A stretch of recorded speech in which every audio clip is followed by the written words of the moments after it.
Assalamualaikum warahmatullahi wabarakatuh. Yang saya hormati Bapak Rahadi Fahmi Ginanjar SEMT selaku dosen pengampu mata kuliah ekonomi regional. Perkenalkan, nama saya Resyan Srinadanti dengan NIM 5553230039.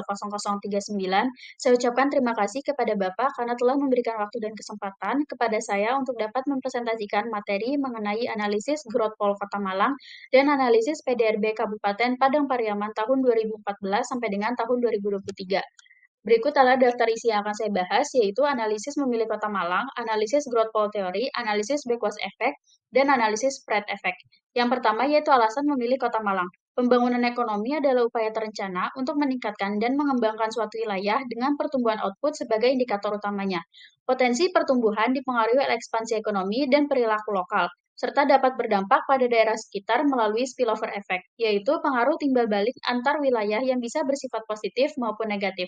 Kota Malang dipilih sebagai kutub pertumbuhan karena memiliki aglomerasi ekonomi yang kuat, didukung oleh sektor unggulan seperti pariwisata, pendidikan, dan industri pengolahan. Letaknya yang strategis serta infrastruktur yang memadai menjadikannya pusat yang mendorong pertumbuhan ekonomi regional sesuai dengan teori Pirox. Selanjutnya yaitu analisis growth poll theory. Teori growth poll dapat diterapkan pada Kota Malang karena perannya sebagai pusat pertumbuhan di Jawa Timur. Dengan penduduk yang besar dan sektor unggulan seperti pariwisata, pertanian, industri, dan pendidikan, Malang mampu menarik investasi, menciptakan lapangan kerja, dan mendorong pertumbuhan wilayah sekitarnya. Keterkaitan antara pariwisata dan pertanian juga meningkatkan kesejahteraan petani. Selain itu, keberadaan perguruan tinggi seperti Universitas Brawijaya menjadikan Malang pusat pendidikan dan inovasi yang memperkuat posisinya sebagai growth pole. Selanjutnya, analisis backwards effect. Backwards effect di Kota Malang terjadi ketika pertumbuhan pesat di pusat kota menarik tenaga kerja, investasi, dan sumber daya dari daerah sekitarnya seperti Kepanjen dan Batu. Akibatnya, wilayah pinggiran mengalami kekurangan SDM produktif, meningkatnya pengangguran, dan kesenjangan ekonomi. Urbanisasi ke Kota Malang menyebabkan penurunan penduduk di daerah sekitar yang kesulitan mengakses pendidikan dan pekerjaan layak. Ketimpangan infrastruktur dan peluang ekonomi antara pusat kota dan daerah pinggiran dapat memperlebar kesenjangan sosial serta menghambat mobilitas sosial di wilayah sekitar. Selanjutnya yaitu analisis spread effect. Spread effect adalah dampak positif dari pusat pertumbuhan ekonomi terhadap wilayah sekitarnya. Di Kota Malang, efek ini terlihat melalui peningkatan investasi, penyebaran teknologi, dan pengembangan infrastruktur di daerah sekitar seperti Kabupaten Malang dan Kota Batu. Perkembangan sektor pendidikan, pariwisata, dan industri kreatif di Malang mendorong pertumbuhan ekonomi wilayah sekitar, menciptakan lapangan kerja, serta meningkatkan pendapatan dan daya beli masyarakat. Infrastruktur yang membaik juga mengurangi tekanan populasi kota, menciptakan keseimbangan pertumbuhan yang lebih merata. Selanjutnya yaitu analisis PDRB Kabupaten Padang Pariaman tahun 2014 sampai dengan 2023. Berikut adalah daftar isi yang akan saya bahas, yaitu latar belakang, wilayah metropolitan, perkembangan distribusi PDRB, analisis location question, shift share analisis, dan kesimpulan analisis. Yang pertama yaitu latar belakang. PDRB mencerminkan nilai tambah seluruh aktivitas ekonomi suatu wilayah dan menjadi indikator utama untuk menganalisis potensi serta kesejahteraan masyarakat. Sektor unggulan adalah kontributor terbesar terhadap PDRB dan berperan penting dalam mendorong pertumbuhan ekonomi serta menciptakan lapangan kerja. Analisis shift share mengidentifikasi faktor pertumbuhan ekonomi, sedangkan location question mengungkap sektor basis. Gabungan kedua analisis ini memberikan gambaran menyeluruh tentang kinerja dan arah pengembangan ekonomi Kabupaten Padang Pariaman. Selanjutnya yaitu wilayah metropolitan Kabupaten Padang Pariaman. Wilayah metropolitan Kabupaten Padang Pariaman merupakan bagian dari kawasan metropolitan Padang atau MIPA dan berfungsi sebagai penyangga Kota Padang, khususnya dalam sektor transportasi, pertanian, dan penyediaan lahan. Daerah ini memiliki potensi besar untuk pengembangan industri logistik dan permukiman baru. Selanjutnya, berikut adalah peta wilayah metropolitan Provinsi Sumatera Barat. Terdapat 3 wilayah. Yang pertama yaitu Kabupaten Padang Pariaman, merupakan wilayah penyangga strategis dalam kawasan metropolitan Padang. Padang Pariaman unggul di sektor transportasi dan pertanian. Keberadaan Bandara Internasional Minangkabau menjadikannya pintu gerbang utama wilayah, sementara sektor pertanian tetap menjadi tulang punggung perekonomian lokal yang mendukung ketahanan pangan regional. Yang kedua yaitu Kota Padang, sebagai ibu kota provinsi sekaligus pusat metropolitan. Kota Padang berperan besar dalam sektor perdagangan, aktivitas ekonomi yang tinggi, keberadaan pelabuhan, dan pusat-pusat distribusi menjadikan kota ini sebagai simpul utama perdagangan barang dan jasa di wilayah barat Sumatera. Yang ketiga itu Kabupaten Pesisir Selatan. Wilayah ini menonjol dalam sektor pariwisata dengan kekayaan alam yang meliputi pantai, hutan, dan destinasi ekowisata lainnya. Selanjutnya, perkembangan distribusi PDRB Kabupaten Padang Pariaman. Dapat dilihat pada layar bahwa terdapat beberapa highlight yang berwarna hijau yang menandakan top 5 dari sektor-sektor dominan di Kabupaten Padang Pariaman pada tahun 2014 sampai 2023. Contohnya, pada tahun 2023, yang paling tinggi menyumbangkan PDRB sektoral terhadap total PDRB adalah sektor pertanian, kehutanan, dan perikanan, yaitu sebesar 22,92%. Kemudian disusul oleh sektor transportasi pergudangan sebesar 13,75%, dan yang terendah yaitu sektor pertambangan dan penggalian sebesar 6,32%. Jadi, dapat disimpulkan bahwa struktur perekonomian Kabupaten Padang Pariaman didominasi oleh industri pertanian.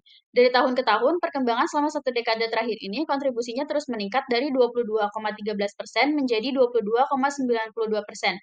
Itu artinya dominasi dari sektor pertanian terus meningkat dan menjadi sektor primadona di Kabupaten Padang Pariaman. Selanjutnya, location question Kabupaten Padang Pariaman. Berdasarkan tabel LQ, satu dekade ini bisa dilihat di dalam kolom average terdapat highlight yang berwarna hijau. Kabupaten Padang Pariaman ini memiliki sektor basis. Untuk sektor tertingginya terdapat di sektor transportasi dan pergudangan dengan average sebesar 1,65, disusul dengan sektor pertambangan dan penggalian sebesar 1,49, dan sektor terendah terdapat pada sektor jasa pendidikan sebesar 1,30. Sektor-sektor basis ini adalah sektor yang diekspor atau keunggulan Padang Pariaman karena nilainya lebih dari satu. Dari perhitungan PDRB sebelumnya, sektor transportasi dan pergudangan berada pada urutan kedua sektor yang paling mendominasi. Tetapi pada perhitungan LQ, sektor transportasi dan pergudangan berada pada peringkat pertama. Sektor yang mendominasi itu artinya walaupun penghasilan PDRB terbesar yaitu sektor pertanian, kehutanan, dan perikanan, namun sektor transportasi dan pergudangan juga memiliki potensi untuk menghasilkan PDRB yang lebih besar di masa depan. Karena perhitungan LQ diperuntukkan untuk mengetahui sektor apa saja yang berpotensi di masa depan. Selanjutnya itu shift share analisis Kabupaten Padang Pariaman.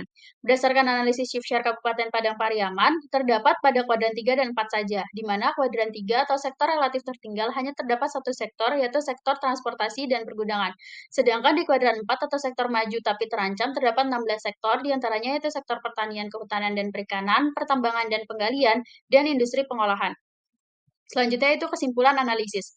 Berdasarkan analisis LQ dan SSA periode 2014 sampai 2023, sektor transportasi dan pergudangan menjadi kekuatan utama ekonomi Kabupaten Padang Pariaman dengan nilai LQ konsisten di atas satu. Sektor ini berperan penting dalam mendorong aktivitas ekonomi lokal dan penciptaan lapangan kerja.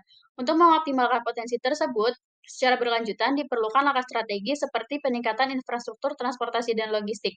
Infrastruktur yang baik mempercepat distribusi barang, menurunkan biaya logistik, dan menarik investasi sehingga mendorong pertumbuhan ekonomi daerah. Selanjutnya itu konektivitas antar wilayah. Konektivitas yang merata membantu integrasi wilayah tertinggal ke dalam sistem ekonomi nasional, menciptakan pemerataan pembangunan dan lapangan kerja. Selanjutnya itu pengembangan kawasan industri pengolahan. Dengan mengolah bahan baku di dalam negeri, nilai tambah meningkat dan membuka banyak lapangan kerja, terutama untuk sektor-sektor lokal. Yang terakhir itu penerapan kebijakan lingkungan berkelanjutan. Pembangunan ekonomi harus memperhatikan kelestarian lingkungan melalui regulasi emisi, energi terbarukan, dan pengelolaan limbah. Strategi yang sudah saya sebutkan sebelumnya diharapkan dapat mendorong transformasi ekonomi menuju struktur yang lebih produktif dan kompetitif. Yang terakhir yaitu kontribusi terhadap proyek work kelompok. Sebagai mahasiswa ekonomi, kontribusi yang sudah saya lakukan adalah terlibat aktif dalam kajian dan analisis ekonomi regional, khususnya dengan menerapkan teori growth pole, spread effect, dan Bekos effect pada studi kasus Kota Malang. Saya telah mempelajari data ekonomi Kota Malang secara historis, seperti perkembangan PDRB, tingkat pengangguran, dan kemiskinan, serta menganalisis hubungan antar sektor unggulan seperti pariwisata, pendidikan, dan industri kreatif terhadap pertumbuhan ekonomi daerah. Sementara itu, kontribusi yang akan saya lakukan ke depan adalah terus mengembangkan pemahaman teoritis dan praktis melalui riset-riset lanjutan, serta berpartisipasi dalam diskusi akademik maupun publik mengenai kebijakan pembangunan. Sekian presentasi dari saya, kurang lebihnya mohon maaf. Wassalamualaikum warahmatullahi wabarakatuh.